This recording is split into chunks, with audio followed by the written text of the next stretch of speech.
Alright, so this is the history of vehicles from mechanical and powered perspective. And it's by Joshua, me, and James has just completed his mini lecture. Next. Okay, so this is how petrol cars work. So this diagram, like most diagrams, make it look very complicated. But all you really need to know on a basic level is that air comes in, right? So you know on the front of the car how there's kind of like something, a filter like thing. It takes in air. Now that air goes through a pipe and goes into the engine. Now what happens is that fuel in the engine gets pumped into and mixed with the air. Now inside this tiny chamber where the cylinder is, there's this thing called a spark plug, which basically creates a spark, hence the name. And it will create a tiny explosion that will push this piston down. Now the air is let down and it's processed to make sure it's not too harmful, although it still is harmful a bit, usually. And then this piston will go up and down.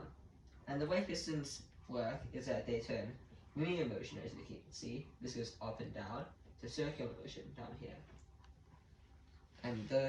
And that turns the wheels. Next.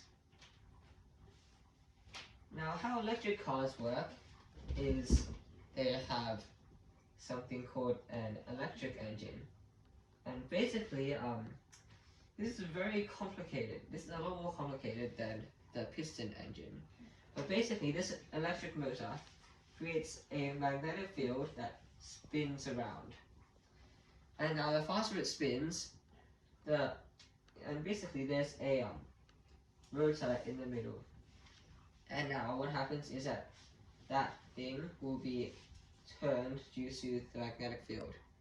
And about how this magnetic field produces electric currents within that turbine, and that turbine will become magnetic, which makes it go with the magnetic field. So the faster it spins, the faster it turns. Next. Okay, and last of all, this is how hybrid cars work. So it uses both, as it's a hybrid between the two. So the petrol engine does most of the driving, but then when it goes very fast, it uses the electric engine to accelerate and decelerate. And its generator is actually also the motor, because basically the motor makes it accelerate, but it also can be used as a generator to make it slow down. Next. So, how regen braking works. Now, as Joshua mentioned before, hybrid cars have used their motors as generators, and this energy is generated using regen braking. Now, so usually normal brakes that you have in your normal ICE car use a method of creating friction and basically just clamping down on the wheel to prevent it from spinning more. Now, regen brakes, they use the currents from magnets in the motor to create backwards torque, which is basically what slows the car down. Now, these are collected by harvesters and stored in batteries. Now, there are some problems with this. So there are problems with the motor power and balancing how much torque is produced in this process. Right, this is how hydrogen cars work in theory. Now they have many fuel cells. Now what these fuel cells do is create electricity. So in a way, it's very similar to an electric car. It's just that its power source is different, as in its battery. Because the way the fuel cells work is it has hydrogen here, and it reacts with oxygen. Now you probably know that hydrogen and oxygen make up water. And now what happens is that there's a chemical reaction that creates ions. Ions are electrically charged particles. And what happens is that you can extract energy from those ions, which is the source of electricity. And that would be a lot more efficient if you make the technology more advanced. and once it becomes advanced enough, you can potentially make it more efficient than, for example, lithium or things like that. Yes. Now, which is better? So now, this is the cost in 1,000 Australian dollars. As you can see, electric is the most expensive. Hydrogen is also very expensive. Petrol is cheaper, and hybrid is a bit more expensive. However, if we look at the emissions, there's a very clear difference. Petrol is by far the most polluted. Hybrid and electric, and also hydrogen, are the less polluted ones. However, you've got to consider how electric cars get their battery from. And when you get it powered from some fossil fuels, it becomes a lot of screen. So you might want to put that in consideration. Now this is the acceleration, which is basically its performance. Petrol and hydrogen do quite well. Hybrid does good as well, but electric isn't as good, but it's still quite good.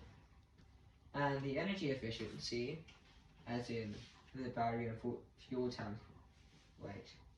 Electric cars have by far the heaviest ones. For example, the Tesla Cybertruck, it's very big and takes up a very large portion of the car. Hybrid has a very light one, and it's also using electricity. Petrol has one that's even lighter because it's just petrol. And hydrogen, although it's just made of hydrogen, you need quite a bit of it, and it's probably pressurized as well, so it's also a bit heavier. Overall, it depends on what kind of things you value the most. If you value the environment more and the performance, then I think hybrid would be the one to go. If you want just speed and battery, then it goes on petrol. If you're the kind of person who just wants a better environment, electric is better. So far, hydrogen isn't very good, basically, because it's still development. Next. Alright, so now that Joshua has completed step 1 of breaking your brain, I'm continuing his work. So this is the primary, or one of the first modern jet engines. So it's known as turbojet, and so what happens is there's a compressor in the air which basically squeezes the air out, and then after that, since the air is pressurized, it's extremely dense, and it's also very hot, as you can imagine. If you squish these together, they get a bit hotter, and then so the hot air is mixed with fuel, which tends to explode a lot, and then it's kind of ignited, and it really does explode this time, and then all the exhaust is just pushed through the back, and it produces a lot of speed. So a second type of engine, well, this is the more common one. This is the one you'll see on many planes, so it's known as turbofan. And so there's something extra in this turbofan, which is, very surprisingly, a fan. And now this creates a core and bypass area of the plane. So the core is this place, which is basically the turbojet engine within it. The bypass is where the air will bypass and come out through the back, just sped up by the fan. Now, in modern planes, this is the bypass ratio is extremely high, which is just a ratio between the bypass air and the amount of air actually passed through the core. This means that there's less air that actually goes through the core to speed the plane up than air through the fans, which means that most of the thrust that is produced by the plane is actually produced by air that has been completely just smashed through the fans instead of through a really hot core. So how kerosene's planes work number 3. Now this is quite a tricky design, so it's called a ramjet, and the thing is there's no compression. Which means that this you have to go at Mach 2, which is 2 times the speed of sound to actually start this engine. So it's known as ram pressure,